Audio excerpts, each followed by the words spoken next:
노인학대 행위는 우리 사회에서 추방해야 할 악행입니다. 그렇다면 노인학대 행위를 발견하면 우리는 어떤 행동을 취해야 할까요? 우선 노인학대 행위가 발생하면 모른 척 해야 할까요? 아니면 관계기관에 적극 신고하여 누군가의 고통을 덜어줘야 할까요? 정답은 신고해 주자라는 생각이 드실 것입니다. 노인학대 행위 기준을 20가지로 제시해 드리겠습니다. 먼저 어르신을 때리거나 밀쳐 상해를 입히는 사실이 없어야겠습니다. 어르신을 때리거나 밀쳐 상해를 입히면 이는 노인학대 범죄에 해당합니다. 생활 주변에서 어르신을 구타하거나 때린 행위가 있다면 112 경찰에 신고해 주시면 됩니다. 어르신을 생활실, 특별 침실 등에 가둔 사실이 있으면 안 되겠죠.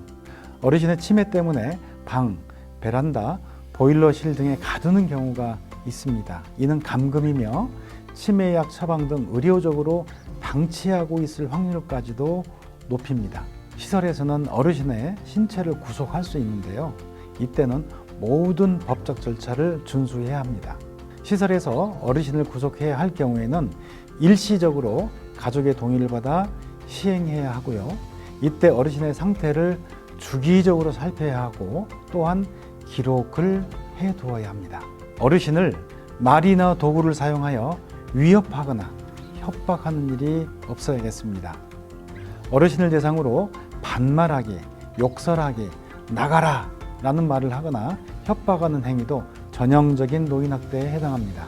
다음은 어르신의 물과 식사량을 줄이는 일이 없어야겠습니다. 물이나 식사량을 줄이는 것은 생명을 위협하는 일이므로 이 또한 노인학대가 아닐 수 없습니다. 어르신에게 필요한 약을 투약하지 않는 일이 있어서는 안 될 것입니다. 고령의 어르신 대부분 혈압약, 당뇨약, 고혈압약, 치매약 등을 복용하시게 되는데요. 필요한 약을 드시지 못하면 급성기 상태인 쇼크가 올 수 있기 때문에 의사가 처방한 약물은 반드시 드리도록 해야 합니다. 어르신을 대상으로 허드렛 일 등을 강제로 시켜서는 안 될 것입니다. 물론 구걸 행위를 시켜서도 안 됩니다. 이는 노인복지법에서 정한 금지 행위에 해당합니다. 어르신의 요구를 무시하거나 왕따시키는 일이 없어야 되겠습니다. 어르신의 질문이나 요구사항에 대해 무시하는 것도 금지된 행위입니다. 따라서 이 경우도 경찰이나 주민자치센터에 신고해 주시면 도움을 받으실 수 있습니다. 어르신에게 고함을 질러서 놀라게 하거나 조롱하고 비웃는 일도 없어야겠습니다. 치매 어르신의 특징은 귀가 어둡다는 것입니다.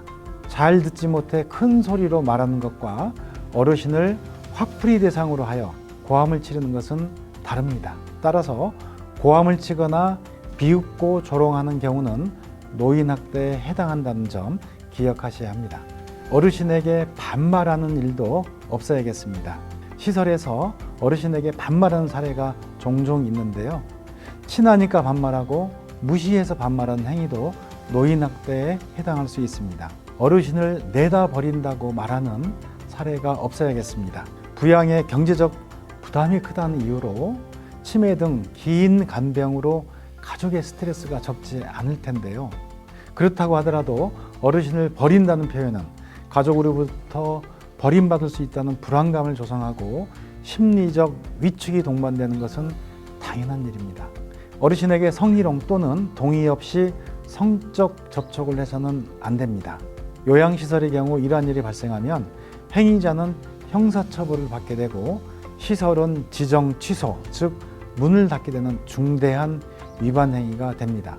어디서든 가림막 없이 기저귀나 옷을 교체해서는 안 될 것입니다.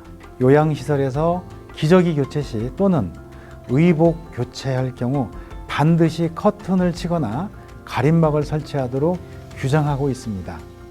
이는 낮이든 밤이든 구분하지 않습니다.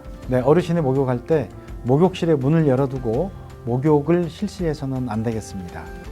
목욕을 할 때 보통 김이 많이 서리게 되는데요.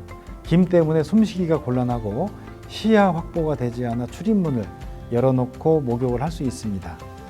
가정에서도 누군가 어르신의 신체를 볼 수 있다면 매우 불편한 일이죠.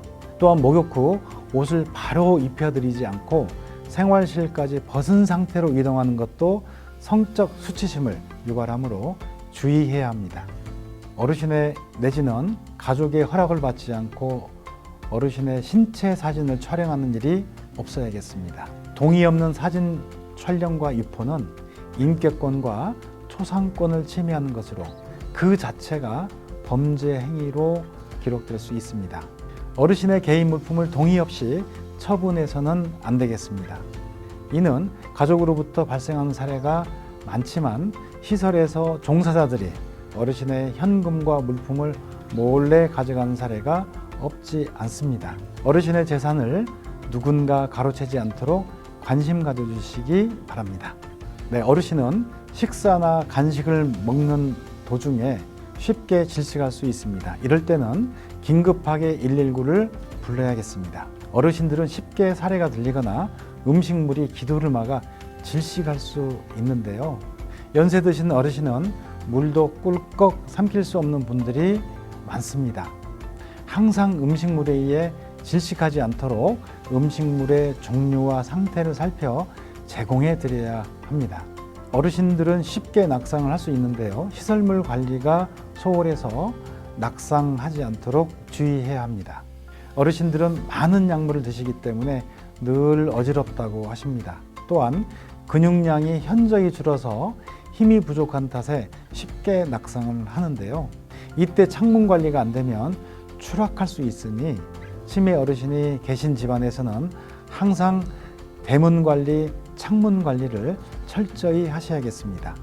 네, 어르신의 욕창 방지를 위한 체위 변경과 기저귀 교체는 제때 해야 합니다.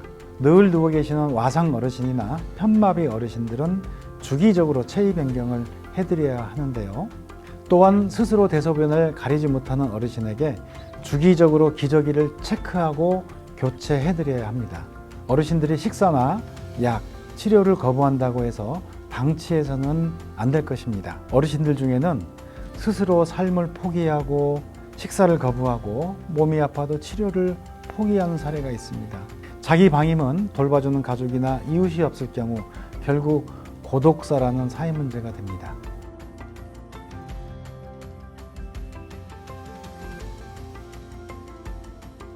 네, 지금까지 노인학대 현황과 유형별 특징, 신고 방법, 그리고 예방법을 알아봤는데요.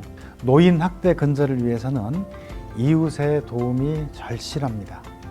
평소 이웃과 원만한 관계를 유지하시고 누군가에게 학대 피해를 입었거나 발견했다면 과감하게 신고해 주시면 고맙겠습니다.